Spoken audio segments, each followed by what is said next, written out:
Hello बच्चों, स्वागत है आपको हमारे इस यूट्यूब चैनल NITN एक्सप्लेन्स पे। और हम लोगों का लाइट का लेक्चर सीरीज चल रहा है क्लास 10th, जिसमें हम लोगों ने पिछले वीडियो में डिस्कस किया था कि image formation bye concave mirror. Concave mirror किस किस तरह का इमेज बनाता है, साइज क्या होता है इमेज का, कभी डिमिनिश्ड बनाता है, कभी मैग्नीफाइड बनाता है, कभी हाईली मैग्नीफाइड बनाता है। ठीक है, तो ये सब सारा कंडीशन हम लोगों ने डिस्कस किया था। और इसमें हम लोगों ने एक स्पेशल कंडीशन डिस्कस किया था, जबकि कनकेव मिरर सिर्फ एक जगह पे वर्चुअल इमेज बना रहा था। वो लास्ट कंडीशन था। वो कंडीशन ये था कि जब फोकस और ऑप्टिकल सेंटर, यानी कि फोकस और पोल बोल सकते हैं मिरर के केस में, तो फोकस और पोल के बीच में जब ऑब्जेक्ट रहता है उस समय पे क्या होता है, तो कनकेव मिरर वर्चुअल इमेज बनाता है और मैग्नीफाइड इमेज बनाता है। तो एक ही केस ऐसा था जिसमें कनकेव मिरर वर्चुअल इमेज बनाता था। लेकिन अभी हम लोग डिस्कस करने जा रहे हैं आज कन्वेक्स मिरर के बारे में। कन्वेक्स मिरर के बारे में वैसे मैं आपको जो लेक्चर सेकेंड था उसमें मैंने आपको बताया था स्फेरिकल मिरर में कि कन्वेक्स मिरर और कनकेव मिरर क्या होता है। तो आज हम लोग डिस्कस करेंगे रूल्स ऑफ इमेज फॉर्मेशन। तो नियम क्या क्या है, laws of image formation by laws क्या होता है image formation by convex mirror, और इमेज कैसे कैसे बनाता है। ये काफ़ी छोटा टॉपिक है, छोटा टॉपिक होने वाला है, ज़्यादा देर का वीडियो नहीं होगा, 15 से 20 मिनट तक का होगा। इसमें हम लोग टोटल चीज़ आज डिस्कस करेंगे। उसके बाद हम लोग लास्ट में ये भी डिस्कस करेंगे कि डिफरेंस बिटवीन कनकेव मिरर और कन्वेक्स मिरर। तो चलिए शुरू करते हैं। आपको जैसे कि पता होना चाहिए कि कन्वेक्स मिरर में क्या होता है, ये जो अंदर वाला पार्ट होता है ये पॉलिश्ड होता है। ये अंदर वाला पार्ट क्या होता है, पॉलिश्ड होता है। और कनकेव मिरर में क्या था, तो ये बाहर वाला पार्ट पॉलिश था। मैंने आपको ट्रिक भी बताया था याद रखने के लिए। कनकेव जो होता है, केव मतलब गुफा होता है, तो अंदर वाला पार्ट खाली होगा, बाहर वाला पार्ट पॉलिश होगा कनकेव में। लेकिन कन्वेक्स में क्या होता है, तो अंदर वाला पार्ट पॉलिश होता है। तो चलिए इसका नियम क्या क्या है, किस किस नियम को हम यूज़ करके, कौन कौन सा नियम को हम लोग यूज़ करके इमेज बनाएंगे। वैसे तो हमको सिर्फ 2 नियम इसमें पढ़ना है और 4 नियम बुक में वैसे दिया रहता है। अगर आप NCERT भी देखिएगा, या NCERT का लाइन ही लिखा हुआ है, तो आप देखिएगा तो वहाँ से भी आपको मिल जाएगा। तो मैंने यहाँ पर 3 जो है रूल्स मैंने यहाँ पर लिखा है। देखिए पहला रूल्स क्या है कि जो पैरेलल रे होता है, क्या होता है, पैरेलल रे प्रिंसिपल एक्सिस से जो पैरेलल रे होता है, ये हमारा प्रिंसिपल एक्सिस है, ये हमारा प्रिंसिपल एक्सिस है। तो प्रिंसिपल एक्सिस से जो पैरेलल रे होता है, रिफ्लेक्शन के बाद, किसके बाद, रिफ्लेक्शन के बाद वो अपेयर होता है कि डाइवर्ज हो गया है फोकस से। फोकस से क्या हुआ है, डाइवर्ज हुआ है। लेकिन एक बात, इसको अगर आप रिलेट कीजिएगा कनकेव मिरर से, तो कनकेव मिरर में क्या था, पैरेलल रे हमेशा किसे पास करता था, फोकस से। तो इसमें भी पैरेलल रे है, लेकिन ये फोकस से पास नहीं करेगा। ये देखिए रिफ्लेक्शन के बाद ये क्या हो जाएगा, ये डाइवर्ज हो जाएगा, ऐसे हो जाएगा। ठीक है, लेकिन हम क्या करेंगे, इसको ऐसा ये फील होता है, ऐसा प्रतीत होता है कि ये फोकस से ही पास किया है। देखिए तो रिफ्लेक्शन के बाद लग रहा है कि फोकस से पास किया है कि नहीं। ये देखिए पहले तो रिफ्लेक्शन हुआ और रिफ्लेक्शन होकर ये डाइवर्ज हो गया, रिफ्लेक्शन होकर ये डाइवर्ज हो गया। और उसके बाद इसको अगर बैकवर्ड प्रोड्यूस करेंगे हम लोग, डॉट लाइन से मिलाएंगे, तो ये फोकस पे जाके रिफ्लेक्टेड रे मीट करेगा। ये देखिए ये इंसिडेंट रे है, ये कौन सा रे है, ये इंसिडेंट रे है, और ये रिफ्लेक्टेड रे है। तो अगर ये रिफ्लेक्टेड रे को बैकवर्ड अगर आप प्रोड्यूस कीजिएगा, तो ये हम लोग को प्रतीत होता है, अपेयर होता है कि ये फोकस से ही पास किया है, मतलब फोकस से ही डाइवर्ज किया है। तो कनकेव मिरर अगर आप पढ़े हैं तो आपको याद होगा कि अगर पैरेलल रे था तो फोकस से पास कर रहा था। इसमें भी प्रिंसिपल एक्सिस से अगर पैरेलल रे जाएगा तो रिफ्लेक्शन के बाद पास तो नहीं करेगा फोकस से, लेकिन हम लोगों को क्या होता है, ये प्रतीत होता है, ये हम लोगों को मतलब अपेयर होता है कि ये फोकस से पास कर रहा है आफ्टर प्रोड्यूसिंग बैकवर्ड अगर इसको प्रोड्यूस करेंगे तो प्रतीत होगा हमको ऐसा लगेगा कि ये फोकस से ही पास किया है। ये पहला नियम था। दूसरा नियम अब दूसरा नियम सोचिए आप, कनकेव मिरर में दूसरा नियम क्या था, कनकेव मिरर में दूसरा नियम था, अगर फोकस से पास करेगा तो पैरेलल हो जाएगा प्रिंसिपल एक्सिस के। तो इसमें भी देखिए ये नियम है, अगर फोकस से किसी भी लाइट को हम इंसिडेंट करवाएंगे, ठीक है, फोकस से इंसिडेंट करवाएंगे, मतलब फोकस के डायरेक्शन में इंसिडेंट करवाएंगे, तो वो प्रिंसिपल एक्सिस के पैरेलल हो जाएगा। ये फोकस पे जाके नहीं टकराया है, लेकिन इस तरह से हम लाइट को इंसिडेंट करवाएंगे कि लगेगा वो, उसको आगे अगर बढ़ाएंगे थोड़ा तो वो फोकस पे जाके मिल जाएगा। हमको कंप्लीट ऐसा नहीं करना है कि ऐसे पूरा रे बना देना है कि फोकस पे ऐसे मिला देना है इसको, नहीं, ये इस तरह यहाँ पर इंसिडेंट करवाएंगे रे को कि ये लगेगा हमको अपेयर होगा कि ये जाके फोकस पे मिल रहा है। अगर ऐसा कंडीशन होगा तो ये क्या हो जाएगा, प्रिंसिपल एक्सिस से पैरेलल हो जाएगा, प्रिंसिपल एक्सिस से पैरेलल हो जाएगा। तो दो नियम हम लोग समझ लिए हैं। पहला नियम, अगर पैरेलल रे होगा प्रिंसिपल एक्सिस से तो फोकस से लगेगा, हमको पास कर रहा है। कहाँ से पास कर रहा है? फोकस से पास कर रहा है, लगेगा हमको, ठीक है, रियल में पास नहीं करता है, बैकवर्ड प्रोड्यूस करने पर लगेगा हमको फोकस से पास कर रहा है। दूसरा नियम, अगर फोकस के डायरेक्शन में इंसिडेंट करवाएंगे, अगर फोकस पे इंसिडेंट करवाएंगे तो लगेगा क्या? मतलब लगेगा नहीं, मतलब पैरेलल हो जाएगा, प्रिंसिपल एक्सिस के पैरेलल हो जाएगा, ठीक है। तीसरा नियम जिसको हम लोग बार बार यूज करेंगे, जैसे फर्स्ट नियम और ये तीसरा नियम हम लोग बार बार यूज करेंगे, ठीक है। तीसरा नियम ये है कि अगर आप सेंटर ऑफ कर्वेचर या 2f या सेंटर ऑफ कर्वेचर इसी को बोलते हैं, तो सेंटर ऑफ कर्वेचर के डायरेक्शन में अगर लाइट को इंसिडेंट कीजिएगा, लाइट रे को इंसिडेंट कीजिएगा, तो बिना डेविएशन के वो उसी डायरेक्शन में रिटर्न हो जाएगा।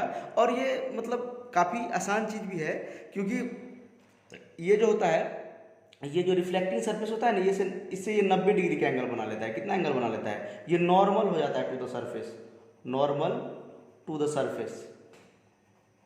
अगर नॉर्मल होता है तो क्या होता है? उसी डायरेक्शन में रिटर्न हो जाता है, ठीक है। तो तीनों नियम आसान है। तीसरा नियम क्या था?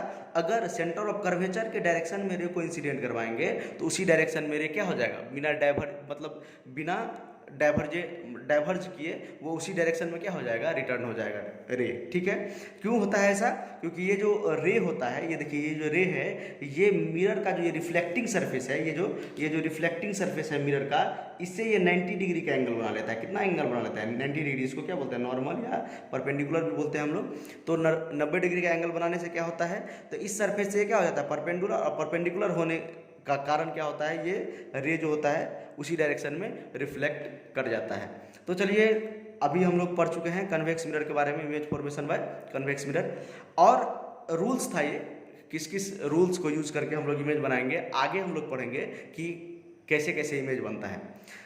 तो अगर कनकेव मिरर की बात कीजिएगा तो कनकेव मिरर हम लोग पिछले वीडियो में पढ़े हैं। तो कनकेव मिरर में तो ज़्यादा नियम था। कनकेव मिरर में मतलब इन्फिनिटी पे रखते थे एक बार, उसके बाद बियॉन्ड 2f रखते थे, उसके बाद 2f पे रखते थे, f और 2f के बीच में रखते थे, उसके बाद फोकस पे रखते थे, और फोकस और पोल के फिर बीच में रखते थे। लेकिन यहाँ पर हमको ज़्यादा नियम नहीं पढ़ना है। देखो, आपको हम बताएंगे कि इसमें ज़्यादा नियम नहीं पढ़ना है। एक तो सिर्फ पढ़ना है कि इन्फिनिटी पे रख दो, और एक कोई दूसरा पोजीशन पे रख दो, मतलब जो फाइनाइट डिस्टेंस पे हो मिरर से, ठीक है। तो चलिए, पहला हम पढ़ते हैं कि इमेज ऑब्जेक्ट कहाँ रखेंगे तो इमेज कहाँ बनेगा, ये समझते हैं। तो पहले हम लोग क्या किए, तो ऑब्जेक्ट को रख दिए हैं इन्फिनिटी पे। इन्फिनिटी मतलब बहुत दूर रख दिए हैं। मिरर के कंपेयर में क्या होता है? इन्फिनिटी एक रिलेटिव टर्म है, ठीक है। आगे आप लोग समझिएगा, 11th-12th में जाइएगा तो इन्फिनिटी एक क्या है? रिलेटिव टर्म होता है। तो ऐसा नहीं है कि इन्फिनिटी का मतलब बहुत दूर रख दिए हैं, सन पे रख दिए, सन है ऑब्जेक्ट, ऐसा नहीं है। मतलब मिरर के केस में क्या है? मतलब इन्फिनिटी थोड़ा दूर, ठीक है ना। तो ऑब्जेक्ट कहाँ पर है? इस बार इन्फिनिटी पर है। ऑब्जेक्ट कहाँ पर है? इन्फिनिटी पे है। हम उसी नियम का यूज करेंगे और डायरेक्ट देखिए आसानी से इमेज बन जाएगा। पहले क्या करेंगे, तो देखिए यहाँ पर ये पैरेलल रे है। पैरेलल रे कहाँ से पास करता है? फोकस से पास करता है। और आपको हम पिछले क्लास में बताया भी थी, हम एज्यूम के क्या करते हैं? वी एज्यूम जो होता है इन्फिनिटी से, we assume that from infinity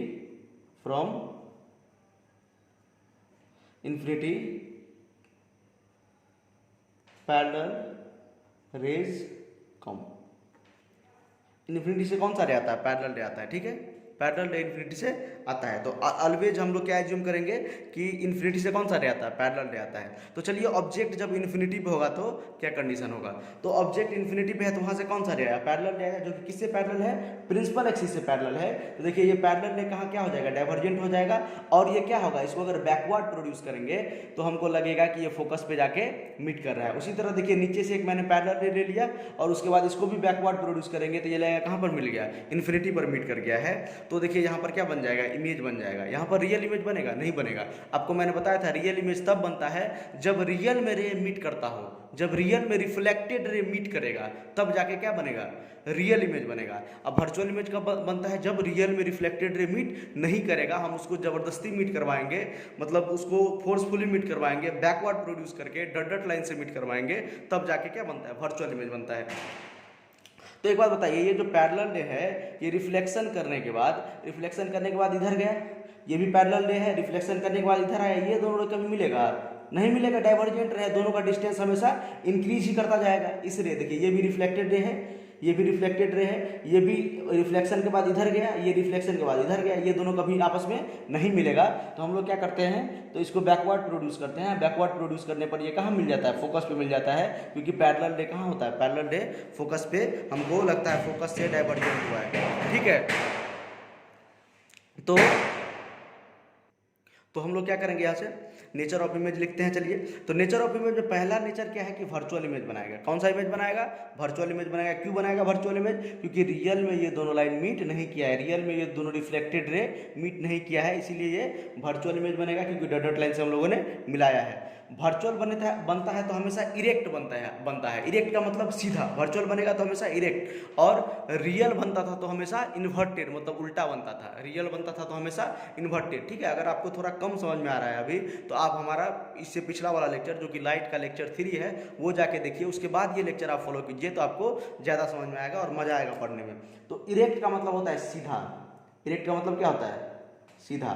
तो सीधा इमेज बनेगा, क्या बनेगा, मतलब जैसा ऑब्जेक्ट है, जिस डायरेक्शन में ऑब्जेक्ट है, जैसा ऑब्जेक्ट खड़ा रहेगा उसी तरह इमेज भी रहेगा। जो डायरेक्शन होगा ऑब्जेक्ट का, वही डायरेक्शन होगा इमेज का। तो वर्चुअल इमेज बना, वर्चुअल बनेगा तो हमेशा इरेक्ट, याद रखिए, और रियल बनेगा तो हमेशा इन्वर्टेड। चलिए, तीसरा एट फोकस पे कहाँ बना, फोकस पे बना, और हाईली डिमिनिश्ड बना, बहुत ही छोटा बना, ठीक है। डिमिनिश्ड भी लिख सकते हैं वैसे, लेकिन हाईली डिमिनिश्ड बनता है, बहुत ही छोटा इमेज बनता है। तो चलिए देखिए, एक कंडीशन तो हम लोगों ने पढ़ लिया कि इन्फिनिटी पर ऑब्जेक्ट था। और याद कीजिए कि कनकेव मिरर में हम रिलेट करके इसलिए पढ़ा रहे हैं कि आपको आसानी होगा याद करने के लिए, ठीक है। आपको ज़्यादा टेंशन नहीं लेना पड़ेगा। मतलब अगर एक आप कनकेव मिरर के बारे में पढ़ लिया तो कन्वेक्स मिरर बहुत आसान हो जाता है, ठीक है। अगर आप कनकेव और कन्वेक्स मिरर के बारे में पढ़ लिए तो आपको आगे में जो हम पढ़ाएंगे कन्वेक्स लेंस और कनकेव लेंस, तो ये दोनों और आसान हो जाएगा, ठीक है। इतना अगर आप मेहनत कर लेते हैं 3-4 लेक्चर, उसके बाद पूरा आसान हो जाएगा, ठीक है। Magnification, lens formula, mirror formula, ये सब आसान हो जाएगा उसके बाद, ठीक है। तो चलिए, एक तो हम लोग क्या पढ़े, object at infinity. Concave mirror में क्या पढ़ते थे, अब हम बियॉन्ड 2f लाते थे, उसके बाद f पे लाते थे, उसके बाद बिटवीन f एंड 2f, ऐसे करके लाते जाते थे इमेज। लेकिन यहाँ पर क्या है, तो यहाँ पे एक कंडीशन तो ये है कि आप इन्फिनिटी पर ऑब्जेक्ट रख दीजिए। दूसरा कंडीशन ये है कि आप कहीं पर रखिए, मतलब पोल, ये जो पोल है, पोल और इन्फिनिटी के बीच में, पोल सपोज मैं यहाँ पर लिख देता हूँ, ये है इन्फिनिटी, ये इन्फिनिटी है। तो पोल और इन्फिनिटी के बीच में कहीं पर आप ऑब्जेक्ट रख दीजिए, सेम जगह इमेज बनेगा, कंफर्म है ये, ठीक है। पोल और इन्फिनिटी के बीच में, मतलब फाइनाइट डिस्टेंस पे आप कहीं पर भी ऑब्जेक्ट रखिए। इसमें ऐसा नहीं है कि 2f पे रखेंगे तो कहीं और बन जाएगा, f और 2f के बीच में रखेंगे तो कहीं और बन जाएगा, फोकस पे रखेंगे तो कहीं और बन जाएगा। कोई ऐसा कंडीशन नहीं है, मैं आपको बताऊंगा ऐसा क्यों नहीं है, इसका लॉजिक भी मैं आपको बताऊंगा। पहले समझिए कि देखिए, मैंने यहाँ पर एक फाइनाइट डिस्टेंस पे कहीं पर, मान लीजिए 2f पे या 2f और f के बीच में कहीं पर मैंने, मतलब इन्फिनिटी और, एक तो इन्फिनिटी पे मैंने रख दिया, और उसके बाद इन्फिनिटी और पोल के बीच में कहीं पर मैंने रख दिया। मतलब यहाँ पर मैंने लिखा है that is object is at finite distance from mirror, मतलब ऑब्जेक्ट एट एनीवेयर, मतलब कहीं पे between infinity and pole of a convex mirror, convex mirror के इन्फिनिटी और पोल के बीच में कहीं पर मैंने ऑब्जेक्ट को रख दिया है। तो देखिए अब क्या होगा, तो अब ये होगा, एक तो सबसे पहले हमको तो 2 रे लेना होता है। यहाँ पर भी देखिए, मैंने 2 रे लिया, 2 पैरेलल ले लिया इन्फिनिटी से, क्योंकि पैरेलल ले आता है तो हम और दूसरा कोई रे ले नहीं सकते हैं। तो इन्फिनिटी से पैरेलल ले आया, पैरेलल ले कहाँ पर मीट कर गया, फोकस पे मीट कर गया, तो मैंने यहाँ पर इमेज बना दिया। दूसरा कंडीशन देखिए, इसमें तो अब तो हमको ऑब्जेक्ट दिखने लगा है, क्योंकि फाइनाइट डिस्टेंस है, पास में है ऑब्जेक्ट मिरर के। तो ये देखिए, एक मैंने क्या किया, पैरेलल ले लिया, तो पैरेलल ले कहाँ से पास, यहाँ से डाइवर्जेंट हो गया, और इसको बैकवर्ड मिलाया तो ये फोकस से मीट कर गया, ठीक है। आपको दिख रहा है बढ़िया से। देखिए, पहले तो मैंने क्या किया, एक तो ये पैरेलल ले लिया, देखिए ये पैरेलल ले है, ये पैरेलल ले यहाँ पास किया, ये मतलब पैरेलल ले डाइवर्जेंट हो गया यहाँ से, मतलब रिफ्लेक्शन के बाद इधर चला गया, और इसको अगर बैकवर्ड प्रोड्यूस किया तो फोकस से पास किया।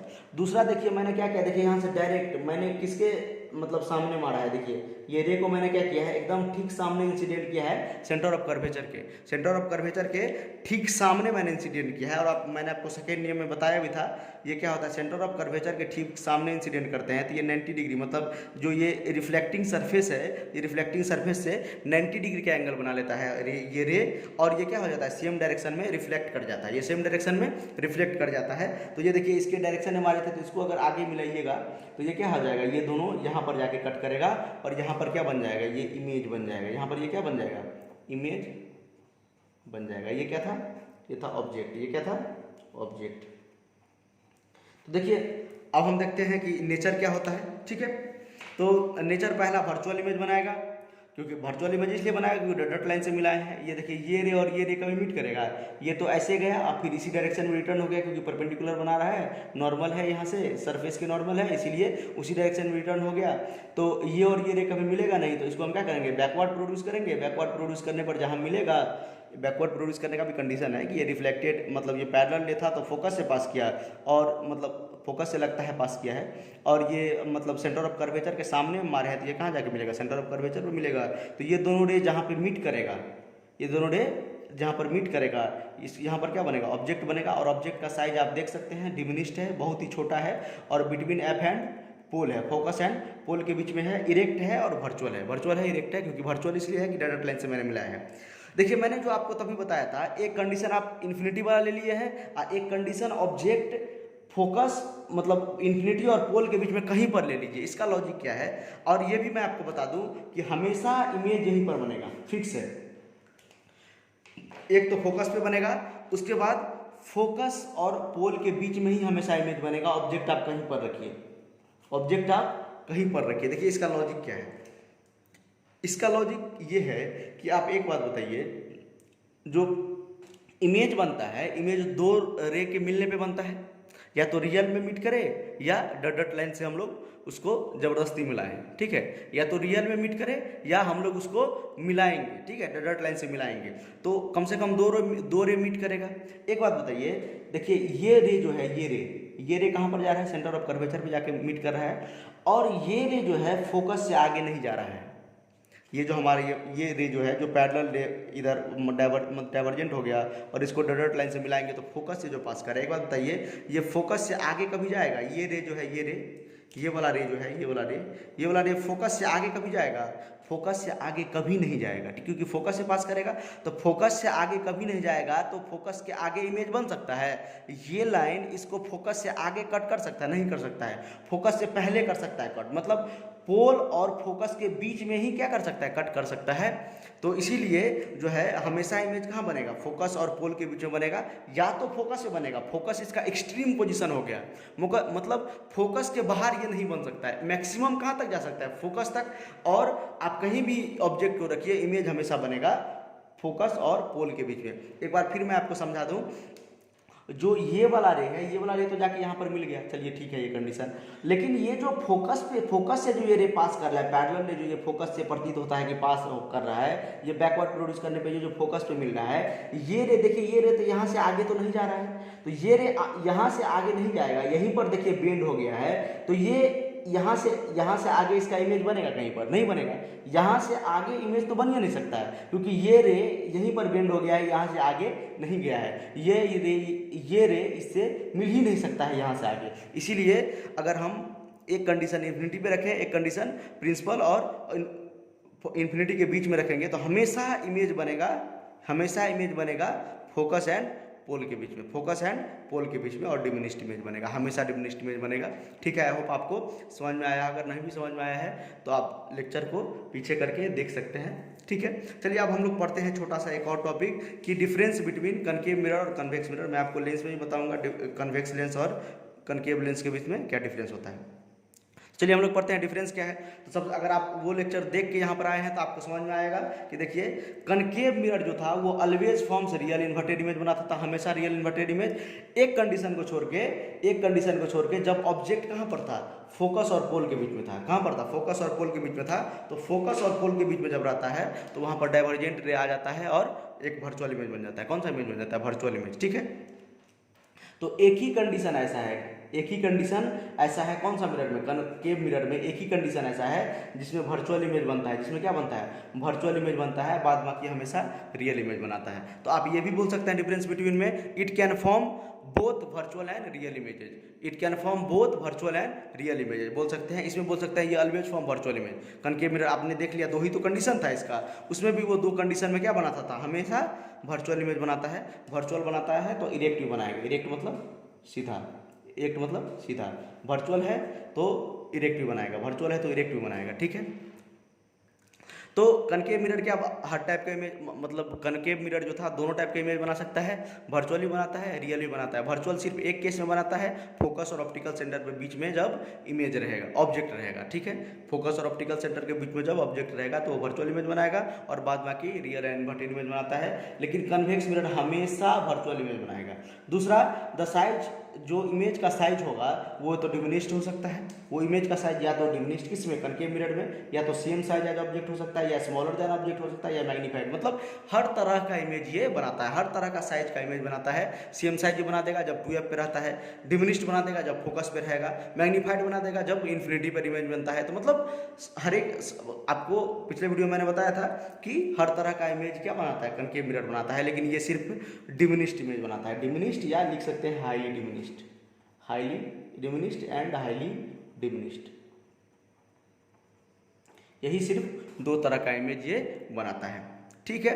तो हम लोग का जो है शुरू से हम लोग पढ़ रहे थे, पहले हम लोग लाइट के बारे में कुछ हम लोगों ने समझा, बीम ऑफ लाइट क्या होता है, रे ऑफ लाइट क्या होता है, रिफ्लेक्शन क्या होता है, लॉ ऑफ रिफ्लेक्शन क्या होता है, और प्लेन मिरर के बारे में हम लोग इतना तक हम लोग फर्स्ट वीडियो में पढ़े थे। सेकेंड वीडियो में हम लोगों ने स्फेरिकल मिरर के बारे में और कुछ टर्म हम लोगों ने उसमें समझा था, और थर्ड वीडियो में मैंने आपको कनकेव मिरर के बारे में बताया था कि कैसे कैसे इमेज बनाता है, और ये फोर्थ वीडियो जो है इसमें मैंने आपको कन्वेक्स मिरर के बारे में बताया था। मिरर वाला टॉपिक हम लोग का लगभग खत्म हो चुका है। इसमें आपको मिरर का मैग्नीफिकेशन अगला वीडियो मैं बताऊंगा, और लेंस मेकर फॉर्म, मतलब मिरर का जो मिरर मेकर फार्मूला होता है 1/f 1/b 1/u का फार्मूला जो होता है वो मैं आपको बताऊंगा, और उस पर कुछ सवाल भी हम लोग करेंगे। उसके बाद हम लोग लेंस पे जाएंगे, रिफ्रैक्शन पे जाएंगे, ठीक है। अगर आपको वीडियो पसंद आता है तो लाइक कीजिए, शेयर कीजिए अपने फ्रेंड के साथ, ताकि वो भी आसानी तरीका से ये कॉन्सेप्ट सीख सके, ठीक है। Thank you.